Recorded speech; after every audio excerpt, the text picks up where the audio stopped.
créer l'extension de sa maison. Bonjour à toutes, bonjour à tous, je vous souhaite la bienvenue sur ce nouveau podcast où aujourd'hui nous allons aborder la thématique de l'extension de votre maison. En effet, souvent vous ne souhaitez pas déménager, vous êtes bien chez vous, dans votre maison, et ça, c'est plutôt une très bonne chose. Et donc, vous allez évidemment agrandir, moderniser votre maison. Alors, beaucoup de propriétaires, se lancent dans la création, de cette extension. Et c'est l'occasion pour moi d'aborder ce sujet aujourd'hui, d'autant plus, qu'avec la crise du coronavirus, on ne peut pas pousser les murs. Donc, l'idée, c'est de faire l'extension de votre maison. C'est la raison pour laquelle il y a eu aussi beaucoup de projets d'extension récemment, depuis les derniers mois, et de nouveaux modes de vie sont en place. Alors ça, c'était évidemment un rappel du contexte. Alors ce type de travaux, donc l'extension des travaux, l'objectif bien sûr c'est augmenter la surface de votre maison, vous apporter plus de confort, mais vous allez voir bien sûr qu'il y a des contraintes réglementaires, et surtout technique. Donc, nous allons évidemment aborder cela en 5 points différents. Ça va vous permettre de connaître le périmètre de connaissance. Alors là, le premier point, c'est créer une extension de votre maison. Est-ce que c'est vraiment rentable ? Ça fait partie aussi des sujets, de se dire, voilà, je vais faire l'extension de ma maison, mais Sophie, dis-moi, est-ce que ça va être rentable ? Alors, comme je vous le disais tout à l'heure, lorsque l'on agrandit sa maison, c'est pour évidemment éviter de devoir déménager, parce que ce n'est pas évidemment toujours possible.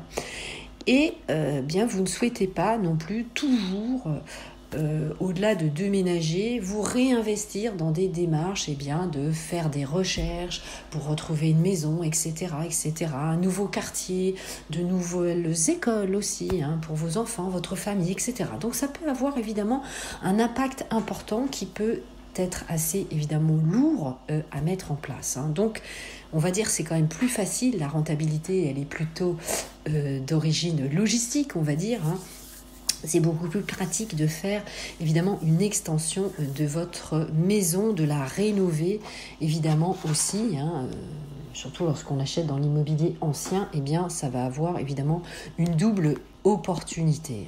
Évidemment. Donc vous allez profiter de cette extension pour moderniser votre maison, la mettre bien sûr aux nouvelles normes aussi, et puis aussi lui donner peut-être un certain caractère, un certain cachet, puisque cette extension, vous allez vous faire accompagner bien sûr d'un architecte, et vous pouvez bien sûr en profiter pour donner une valeur aussi supplémentaire à votre maison. Ça, c'est toujours très important pour, évidemment, la revente future de votre maison. Alors, deuxième point, comment augmenter la valeur, justement, de votre maison tout en créant une pièce de plus ? Alors, réaliser cette extension, c'est vraiment une opération d'agrandissement qui va apporter un style à votre maison et augmenter sa valeur. Pour un prix moyen, par exemple, au mètre carré, élevé notamment dans les grandes villes, avec des frais de notaire à 7 ou 8% dans l'ancien, lorsque vous allez ajouter 30 mètres carrés sur votre maison, évidemment, par ricochet, vous allez augmenter la valeur patrimoniale de votre bien immobilier. Donc, évidemment, c'est une opération très avantageuse qui a le vent en poupe, mais bien sûr avec toute la rigueur que cela impose. Évidemment, on ne se lance pas dans un tel projet comme cela. Au-delà, bien sûr, de l'aspect financier, comme je vous le disais en préambule, vous avez une partie réglementaire, notamment l'étude du plan local d'urbanisme. Donc faites-vous accompagner bien sûr par votre architecte, étudiez le terrain, il va falloir faire évidemment le sondage des sols pour cette nouvelle extension, cette nouvelle construction. Vous devez penser à l'orientation et bien sûr aux différents matériaux. Donc, un professionnel aguerri va connaître toutes ces règles. Il va falloir une équipe évidemment d'architectes. Alors, troisième point, est-ce que le projet d'extension, on va voir cela. Alors, j'avais un exemple pour vous, mais c'est peut-être pas très évident. Bon, je vais quand même vous le citer au niveau du podcast. Par exemple, sur un projet à Nanterre, dans le 92, dans les Hauts-de-Seine, donc aux portes de Paris, les prix du mètre carré avoisinent 5 160 €, donc selon les notés des notaires du Grand Paris. Un prix évidemment assez élevé. Et si on va comparer, pour rénover un bien immobilier, notamment donc l'extension de votre maison, ça va vous coûter entre 1 200 € et 2 000 € par mètre carré selon le niveau de finition. Et bien sûr, évidemment, comme je vous le disais tout à l'heure, ça va être assez avantageux. D'abord parce que aussi, cette extension, donc là par exemple dans le cas qui nous incombe, le budget était à peu près de 80 000 € avec une rénovation partielle aussi de la partie existante sur 70 mètres carrés. Ça permet évidemment de rendre la maison plus lumineuse et de lui donner aussi une certaine modernité sur un pavillon de banlieue qui n'avait pas forcément trop de cachet. Donc c'est vrai que ça va donner, on va dire, de l'envergure aussi à votre propriété pour une rénovation évidemment qui va être durable, puisque vous repartez bien sûr avec des baies vitrées neuves, des matériaux, des nouveaux matériaux. Donc évidemment c'est très intéressant. Voilà, donc vous avez maintenant la comparaison. Alors 4, les contraintes techniques de cette création. Alors pour créer une extension, vous allez avoir des contraintes techniques par exemple, peut-être il faudra abattre un mur porteur pour créer un puits de lumière, creuser dans un plafond, créer une terrasse avec rambarde et des ouvertures, des baies vitrées, etc.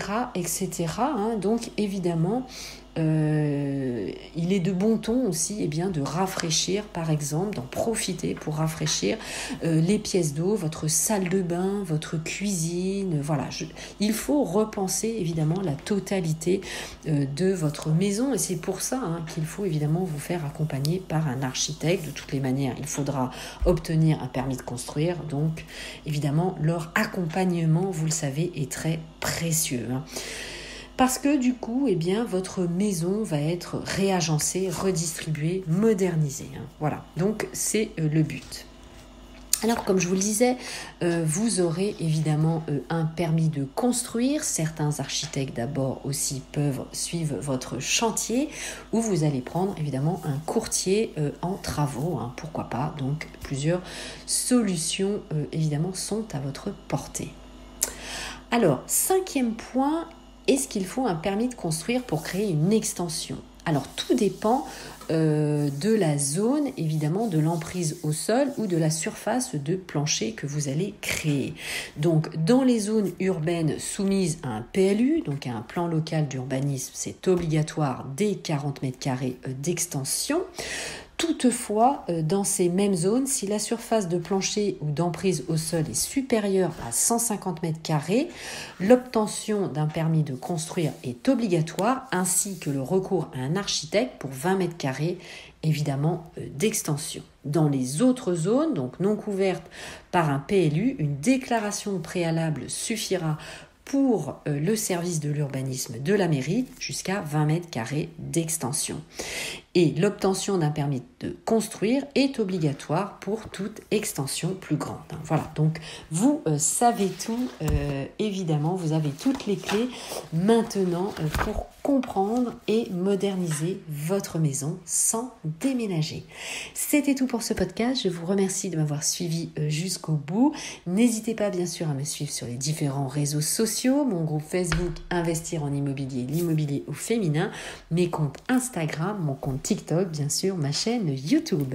À très vite sur le prochain podcast. Portez-vous bien, bon investissement À très bientôt. Je vous embrasse.